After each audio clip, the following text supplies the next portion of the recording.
Así veo las cosas, hay mucha información, vamos a hablar sobre la guerra. Había una especie de pacto no hablado entre Israel, Estados Unidos e Irán, en donde se iban a atacar militarmente, pero no iban a atacar instalaciones petrolíferas, yacimientos de petróleo o refinerías. Y ahora ese pacto ha terminado. Eso es lo que significa que tú y yo vamos a estar pagando más por la gasolina. Muy bien, hablaremos también sobre las terribles acusaciones en contra del líder de los campesinos, César Chávez, quien murió hace 33 años, el valor de las mujeres para denunciarlo y cómo en todo el país, en todos los Estados Unidos, van a tener que estar cambiando nombres de calles y están tapando y removiendo esculturas de César Chávez. Pero comenzamos hoy con Liam Conejo Ramos. ¿Te acuerdas de él? Es este niño de 5 años de edad que se hizo famoso por esta fotografía. Liam Conejo Ramos tiene un hermano y por supuesto su padre y su madre. Y entonces, después de haber sido llevado a un centro de detención, finalmente se encuentra, no en su casa anterior, pero en su casa en Minneapolis. Un juez acaba de dar una noticia terrible para la familia. Ellos estaban solicitando asilo político en los Estados Unidos y un juez le ha negado el asilo a Liam. Imagínate que un juez decida que un niño de 5 años no se puede quedar en los Estados Unidos. No solo eso, sino que le ha negado el asilo político a Liam, a su hermano, a su madre y a su padre. Los abogados de Liam dicen que van a apelar la decisión, sin embargo, la decisión tiene terribles consecuencias para la forma de vivir de Liam, para la escuela, para el trabajo de los padres. Y el distrito escolar de Columbia Heights, donde va Liam a la escuela, dijo lo siguiente: la noticia de que un juez de inmigración ha desestimado las solicitudes de asilo de la familia de Liam Conejo Ramos es desgarradora. Tenemos entendido que se va a recurrir a esta decisión, es decir, se va a apelar y seguimos confiando en que el resultado sea positivo. La detención en enero de Liam, ustedes se acuerdan, de Liam y su padre puso de manifiesto el daño causado por la operación Metro Search, la operación de ICE, durante la cual se ha detenido a muchos niños y familias. Así que la mala noticia, la verdadera mala noticia, es que Liam Conejo Ramos, en lugar de estar protegido en este país, que da segundas oportunidades a millones, de pronto ha decidido rechazarlo. Y si se retira esta solicitud de asilo, si se la quitan, entonces posiblemente, no sabemos todavía, pero la familia tendría que ser deportada a Ecuador. Esa es la mala noticia. La buena noticia tiene que ver con otro inmigrante. ¿Tú te acuerdas de Dylan Contreras? Dylan Contreras era un estudiante venezolano de 21 años de edad en Nueva York, que hizo lo que tenía que hacer. Quería seguir legalizando y actualizando su solicitud migratoria y fue a una corte. En esa corte, a Dylan lo detienen y durante 10 meses, ese estudiante, durante 10 meses este estudiante estuvo en un centro penitenciario. Dylan Contreras ha sido liberado. Él es el que se encuentra en el centro con esta camisa rosa, junto con dos activistas que lucharon incansablemente para quedar en libertad. No solo los activistas, sino también su madre, Raiza Contreras. Raiza habló varias veces con nosotros aquí en el programa y siempre había mantenido la esperanza de que Dylan fuera liberado y no deportado. En una de las entrevistas, esto es lo que Raiza nos dijo. ¿Hay algo de esperanza que tú tengas que después de que tu caso se ha convertido en un caso muy popular, que toda la gente lo conoce, de que Dylan pueda salir? ¿Qué están esperando? Mira, yo pienso, las esperanzas son las últimas que se pierden y como toda madre por su hijo haría todo lo posible por el marco de lo legal y es lo que estamos intentando. Lamentablemente el presidente se mantiene firme ante el pensamiento que él tiene de los migrantes, pero yo sé que él tiene que saber que la situación no es así, sino que es la forma como lo presenta. Y de hecho me da mucho temor de que no pueda avanzar esto, ya que como dice él, en estos momentos es algo de amistad con Venezuela, porque se logró sacar a, como quien dice, al principal de lo que está sucediendo en Venezuela, de la dictadura. A Pero Nicolás Maduro. lamentablemente, exacto, pero lamentablemente se mantiene la cúpula de ese señor allá. Y el hecho de una persona regresar, sobre todo en este momento que el caso de mi hijo es conocido, es más riesgoso de lo que era anteriormente cuando salimos del país. Lo que Raiza, la madre de Dylan López Contreras, nos estaba diciendo aquí en el programa. Ella mantenía las esperanzas, pero su principal peligro, el principal temor de ella, es que al sacar a Nicolás Maduro de la dictadura en Venezuela, que Estados Unidos hubiera decidido deportar a su hijo Dylan López Contreras hacia Venezuela. Afortunadamente eso no ocurrió. Dylan en este momento ya se encuentra en libertad y se encuentra con su madre. Ahora, aquí, fíjense, tenemos dos noticias de migración. Una muy mala noticia de que Liam Conejo Ramos y su familia han perdido por ahora la solicitud de asilo para quedarse en el país. Y por otra parte, Dylan López Contreras, que finalmente sí se puede quedar en los Estados Unidos, o por lo menos temporalmente. ¿De quién depende? De este hombre. Se llama Mark Wayne Mullen. Ayer, quizás lo recuerdas, estuvo en una audiencia en el Congreso, una audiencia donde muy controversial, donde hubo insultos y ataques, pero Mark Wayne Mullen, quizás la pregunta, él está reemplazando a Kristi Noem, quizás la pregunta es si este hombre que acabamos de ver puede suavizar las políticas migratorias, si es autorizado y aprobado por el Senado la próxima semana en una votación. Mark Wayne Mullen va a estar a cargo del Departamento de Seguridad Interna. Y el Departamento de Seguridad Interna es un paraguas gigantesco que tiene a la patrulla fronteriza, que tiene a ICE y que tiene a agentes federales y tiene también a todos estos agentes que están trabajando sin que se les pague en los aeropuertos de los Estados Unidos. La gran pregunta, y ojalá sea así, la gran esperanza es que Mark Wayne Mullen tenga una política mucho más suave respecto a los inmigrantes y que no se ponga a perseguir a personas que no tienen un récord criminal, como un niño de 5 años llamado Liam Conejo Ramos o como un joven de 21 años llamado Dylan López Contreras. Todo depende, esperamos, de que Mark Wayne Mullen cambie un poco esa política tan dura, de mano dura por parte del gobierno de los Estados Unidos. Vámonos directamente a la guerra. Hay mucha información y es información importante, es una información que está afectando a muchos países, pero que también te está afectando a ti y que también me va a afectar a mí. Así que comienzo con una imagen más del combate en la guerra. Son imágenes de los Estados Unidos atacando una lancha en el estrecho de Hormuz, una lancha de Irán en el estrecho de Hormuz. El problema es que esta lancha, junto con muchas otras, podría haber puesto minas en el estrecho de Hormuz que están impidiendo el paso de buques petroleros por la zona. Esto mientras los Estados Unidos se está quedando solo. Y Estados Unidos se está quedando solo porque comienza esta guerra sin avisarle a sus aliados en Europa y ahora le está pidiendo a los aliados en Europa que le ayuden enviando buques al estrecho de Hormuz para escoltar estos barcos petroleros y sencillamente los europeos dicen, tú empezaste esta guerra, tú terminas esta guerra sola. Ok, ahora, las imágenes que te voy a presentar son importantes por lo siguiente. Había una especie de pacto, es increíble que en una guerra haya pactos, pero había un pacto sobreentendido en el que Israel y Estados Unidos se comprometían, entre ellos, a no atacar yacimientos petroleros de Irán. E Irán hacía exactamente lo mismo. Irán decía que estaba en guerra con los Estados Unidos, pero al mismo tiempo no atacaba yacimientos petroleros de sus vecinos que están, por supuesto, llenos de instalaciones petrolíferas y de refinerías. Esto era hasta ahora, pero de pronto hubo un ataque de Israel a yacimientos de gas, quizás el yacimiento de gas más importante dentro de Irán. Vamos a ver las imágenes que son estas. Y entonces la guerra está cambiando, es decir, la guerra se ha extendido de objetivos militares, de atacarse militarmente, de atacar a los líderes políticos de ambos países, a convertirse en una guerra en donde ahora todos los blancos son válidos. Y esto es muy peligroso porque si no solo se atacan a objetivos militares, sino que si se empieza a atacar a objetivos económicos y petroleros, imagínate lo que va a ocurrir. Tarde o temprano la guerra va a terminar, pero si se atacan los yacimientos petroleros, si se atacan las refinerías, estamos hablando de retrasos de años para poderlas reconstruir y por supuesto esto va a aumentar el precio del petróleo en todo el mundo. El presidente Donald Trump está muy preocupado con este ataque de Israel. Y el presidente Trump dijo lo siguiente: Israel ha atacado violentamente una importante instalación conocida como el campo de gas de South Park en Irán. Estados Unidos, dice Trump, no sabía nada de este ataque en particular, no se realizarán más ataques por parte de Israel. ¿Qué estaba viendo el presidente? Claramente que si tú atacas yacimientos de petróleo en Irán, Irán va a atacar yacimientos de petróleo en sus vecinos. Y antes de empezar este programa, estaba viendo el reporte. Ya hay 4 ataques a los vecinos de Irán. Por supuesto que lo iba a hacer Irán.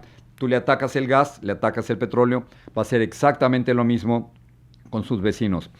En Arabia Saudita, Irán atacó una refinería en Arabia Saudita. En Kuwait, 2 refinerías y en Qatar, unas instalaciones de gas natural. Entonces, la guerra en este momento, en las últimas horas, se ha extendido a objetivos económicos y objetivos petrolíferos, y esto va a tener enormes consecuencias, porque si no hay combustible, si no hay petróleo, no hay gasolina, y si no hay gasolina, aumenta el precio de la gasolina en todo el mundo, aunque la guerra esté a 6,000 millas de distancia donde tú y yo nos encontramos en este momento. Ya que estamos hablando de dinero, Pete Hegseth, el secretario de Defensa, que no le gusta que le llamen así, le gusta que le llamen el secretario de la guerra. Muy bien, este secretario de la guerra, Pete Hegseth, no le pidió permiso al Congreso para iniciar los ataques en contra de Irán, y ya nos encontramos en la 3ª semana de la guerra. No pidió permiso, muy bien. Pero ahora no le pide permiso al Congreso, muy bien, eso queda a un lado, y ahora le está pidiendo dinero, no $1 ni $2. Pete Hegseth dice que para que continúen los ataques y la ofensiva militar de los Estados Unidos contra Irán, necesita $200,000 millones. 200,000 billions, si lo decimos en inglés, pero aquí estamos hablando de $200,000 millones. ¿Y para qué quiere el dinero? La cita de Pete Hegseth es muy dura. Quiere el dinero para matar a los malos. Pete Hegseth. $200 billion. I think that number could move. Obviously, it takes money to kill bad guys. So we're going back to Congress and our folks there to ensure that we're properly funded for what's been done, for what we may have to do in the future. Ensure that our ammunition everything's refilled, and not just refilled, but above and beyond.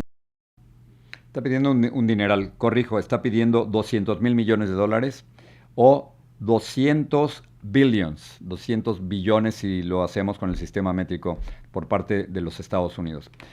Es posible que estemos discutiendo tú y yo y que estemos escuchando en las noticias todo sobre una guerra inventada, una guerra que no tuvo que haber ocurrido.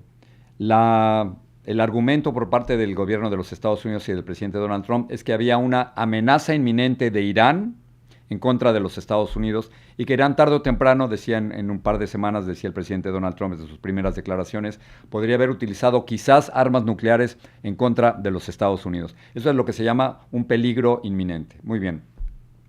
Trump lo está diciendo como un acto de fe y habría que creerle, pero a Trump hay que darle información, y entonces tiene una serie de asesores militares y de seguridad nacional que le ayudan a determinar qué es un peligro inminente y qué no es un peligro inminente. Existe el Directorio de Seguridad Nacional. Tulsi Gabbard, quien vamos a escuchar en un momento, es la directora de Seguridad Nacional.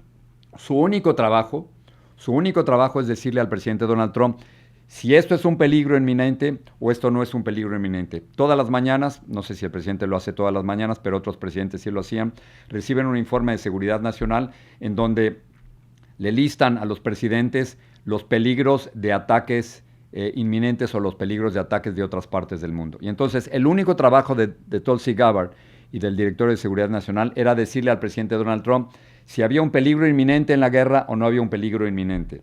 Y entonces Tulsi Gabbard, la vas a escuchar, es increíble.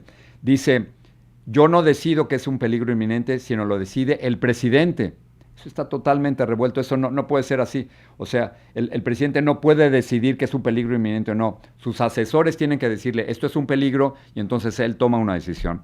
Pero en el Congreso no se tragaron este argumento, y así le fue a Tulsi Gabbard. The White House stated on March 1st of this year that this war was launched and was, quote, a military campaign to eliminate the imminent nuclear threat posed by the Iranian regime, end quote. Was it the assessment of the intelligence community that there was an imminent nuclear threat posed by the Iranian regime? The intelligence community assessed that Iran maintained the intention to rebuild and to continue to grow their nuclear enrichment capability. Was it the assessment of the intelligence community that there was a, quote, imminent nuclear threat posed by the Iranian regime, yes or no? Senator, the only person who can determine what is and is not an imminent threat is the president. False. This is the worldwide threats hearing where you present to Congress national intelligence, timely, objective, and independent of political considerations. Claro que es falso, porque ella lo que está diciendo es que el presidente es el que determina el peligro inminente. No es cierto. La amenaza inminente no la determina el presidente, la determina el Directorio de Seguridad Nacional. Ese es el trabajo de Tulsi Gabbard, y aquí le están preguntando quién tiene la decisión, y dice Tulsi Gabbard, claro, muy leal al presidente Donald Trump, pero dice quien tiene la última palabra sobre qué es una amenaza inminente es el presidente de los Estados Unidos. Las cosas están totalmente trastocadas, por eso estamos en esta guerra, para muchos una guerra innecesaria, una guerra inventada. Todo esto ha generado el aumento en los precios del petróleo y que tú y yo estemos pagando más por la gasolina, y algunos calculan que el precio de la gasolina, si está cerca de los $4, pronto estará en 5 y pudiera aumentar hasta $8 en California, por ejemplo. Hay un analista que va a estar con nosotros dentro de un momento y que nos va a dar toda la información al respecto. Muy bien, el caso es que el precio del barril de petróleo está aumentando, y esta es una forma de medirlo muy extraña. Como te están dando cuenta, el precio del barril de petróleo está alrededor de $108 por barril. Y tú me dirás, ¿por qué barril de petróleo? Bueno, es una forma de décadas en donde la forma de medir el petróleo se mide por medio de barriles. Un barril de petróleo es equivalente a 159 litros o a 42 galones. Supongo que en una época el petróleo se tenía que transportar en barriles. Muy bien. El caso es que así es como se mide el precio del petróleo, por barriles de petróleo. Te lo repito, que cada barril tiene 159 litros o 42 galones. Y ese precio, si aumenta arriba de los 100... ¿Me pueden poner la gráfica otra vez, por favor? Si aumenta por arriba de los $100 el barril de petróleo, tú y yo vamos a pagar más. Y entonces aquí no solo está por arriba de los $100 el barril, sino está a 108. Y esto podría volver a aumentar porque esta gráfica que estamos viendo no está considerando los ataques de hace solo unas horas en contra de Arabia Saudita, en contra de Kuwait y en contra de Qatar, donde se han ido directamente los iraníes en contra de instalaciones de petróleo y refinerías. Así que el precio del petróleo va a aumentar. Paso al terrible caso, a las gravísimas acusaciones en contra del líder de los derechos de los campesinos, César Chávez. Dolores Huerta acaba de dar una entrevista a María Hinojosa de Latino USA, en donde ella explica cómo ella fue abusada y violada sexualmente por César Chávez, cómo quedó embarazada en 2 ocasiones y cómo sus hijas fueron adoptadas. Y Dolores Huerta explica también por qué decide hablar después de 60 años de ocurridos estos abusos y estas violaciones por parte de César Chávez. Dice que se le acercaron periodistas del diario The New York Times y le explicaron que ella no había sido la única abusada, es decir, Dolores Huerta, sino que había niñas, mujeres que habían sido abusadas en su infancia y que eso la hizo cambiar de opinión y terminar con su silencio. De acuerdo con la información de la cadena ABC, hay por lo menos 5 mujeres involucradas en este terrible caso de abuso sexual por parte de César Chávez. Y entonces muchas cosas están cambiando rápidamente, y qué bueno que están cambiando rápidamente. Primero, dar todo nuestro apoyo y toda nuestra solidaridad a las sobrevivientes de estos casos de abuso sexual, y por lo tanto en todas las comunidades latinas están empezando a cambiar. Los nombres de César Chávez tienen que cambiar, las estatuas de César Chávez están siendo por el momento ocultadas y removidas de su lugar, las celebraciones de César Chávez se van a detener y los libros de historia tienen que cambiar. La historia se tiene que reescribir con la verdadera... Dolores Huerta hablaba del lado oscuro de César Chávez, y la historia, la nueva historia, tiene que reflejar precisamente ese lado oscuro. El gobernador de California, Gavin Newsom, habló al respecto. I mean, we're all absorbing. You know, we heard some rumors as early as yesterday, a few days ago. Someone said something may be coming out, an investigation as it relates to this. And, you know, it's March 3rd, I think at the end of the month. Cesar Chavez Day. And, you know, every year the governor of California proclaims Cesar Chavez Day. It's in the statute. And how many days I've marched, how many times I've been with students, you know, talking about the movement, how many photographs I have in my house of Bobby Kennedy and Cesar Chavez. Woke up this morning, it was right there. So we're just going to have to reflect on all of that and, you know, reflect on a farm workers movement and a labor movement that was much bigger than one man and celebrate that. This is the world we're living in, and we're for justice, we're for the truth, we're for transparency. We want to have the backs of our victims, but it's a sensitive moment. Y ahora, para tratar de entender un poco más el enorme impacto histórico de las nuevas informaciones sobre César Chávez y Dolores Huerta, hemos invitado a Javier Marín, un amigo de nosotros, periodista, escritor.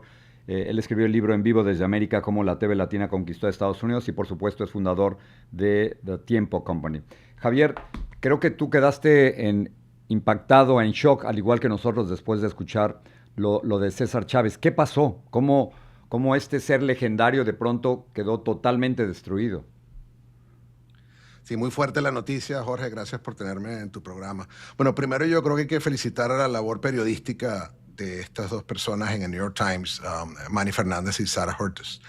Y muy difícil percibir cómo una persona que ya prácticamente se había convertido en un líder que aún era considerado motor principal de la filosofía detrás de la identidad hispana, se derrumbe de esa manera, ¿no? Pero también al mismo tiempo es una lección para todos, ¿no? Porque se había mitificado a este personaje que casi endiosado, ¿no? ¿Qué viene ahora? ¿Hay cambio de nombre en las calles? ¿Hay monumentos que están totalmente cubiertos? ¿Se han detenido las festividades? Como comunidad, ¿qué hay que hacer? Bueno, yo pienso que entender el líder, los errores de mitificar a un líder y aplaudir lo que se ha construido, que no necesariamente era labor de un líder. Recordemos, está la labor de Dolores Huerta, que fue fundadora del movimiento junto con él. Lo único que en aquella época, y todavía el ser hombre lo hace como que, por alguna razón totalmente injusta, el único nombre dentro del liderazgo. Y entonces lo que viene ahora es desmitificar al líder a través de estas monstruosidades que están saliendo al aire, de lo que se hizo, que increíblemente no lo sabíamos. Y al mismo tiempo para nosotros como medios, ¿no? Porque recordemos, este personaje fue amplificada su imagen a raíz de líderes políticos y medios de comunicación. Por supuesto, con la necesidad de darle un nombre y una posición importante a la comunidad hispana en aquella época, donde básicamente éramos marginados completamente, ¿no? Recordemos que aquella lucha era por aumentar un sueldo de hora de 1.25 centavos a 1.40 centavos y poner baños en las tierras o sea, eran cosas mínimamente necesarias para humanizar a nuestros trabajadores que llamábamos jornaleros.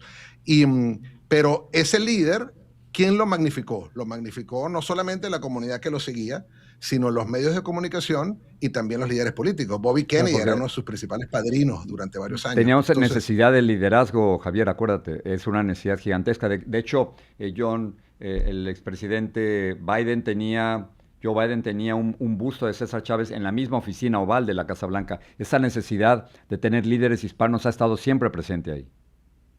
Pero es tan difícil cuestionar. Tú como periodista, Jorge, es mucho más difícil cuestionar a un líder como era César Chávez que a un dictador, por ejemplo, que llega al poder a través de las armas y de atrocidades.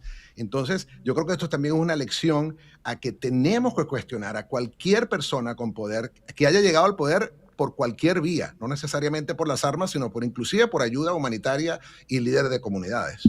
Déjame terminar preguntándote sobre la importantísima labor de Dolores Huerta. Su carta, la leímos ayer en el programa, es realmente impresionante. Tiene casi 96 años, pero dice, el silencio termina aquí. Durante 60 años estuvo guardando este secreto. Fue violada en 2 ocasiones, resultó embarazada, las hijas nacieron, fueron adoptadas. Es una historia realmente increíble de valentía y de solidaridad con otras mujeres. Ella dice, estaba escuchando la entrevista de María Hinojosa, y ella dice que cuando se enteró que había otras niñas en ese momento, en este caso mujeres, que fueron también abusadas y violadas, que sabía que tenía que hablar. si el abuso no puede ser parte del contexto histórico. El abuso tiene que ser no solamente cuestionable y nunca justificarlo. La labor de ella en haber ratificado la investigación de New York Times y además ser vocal en esta situación es admirable. Y es realmente injustificable, no solamente en esos tiempos, sino en estos tiempos. Entonces, esto debe dar una lección al cómo debemos desmitificar al líder, simplemente endiosarlo por sus resultados y al mismo tiempo darle un rol mucho más amplio e importante a la mujer líder en estas luchas comunitarias. Y al mismo tiempo no por supuesto sentirnos tristes y golpeados por la noticia, pero la labor del movimiento y dónde está situada la identidad hispana, especialmente en estos tiempos donde recibimos ataques por varios sitios, más bien alzarlo más, y no con un nombre y un apellido, sino con el nombre de la comunidad de trabajadores. Javier, gracias por estar aquí. Por supuesto, toda nuestra solidaridad con las sobrevivientes y las víctimas de César Chávez. Gracias, Javier. Gracias a ti, Jorge. Y por supuesto, durante los próximos días tendremos mucha más información sobre las terribles acusaciones en contra de César Chávez.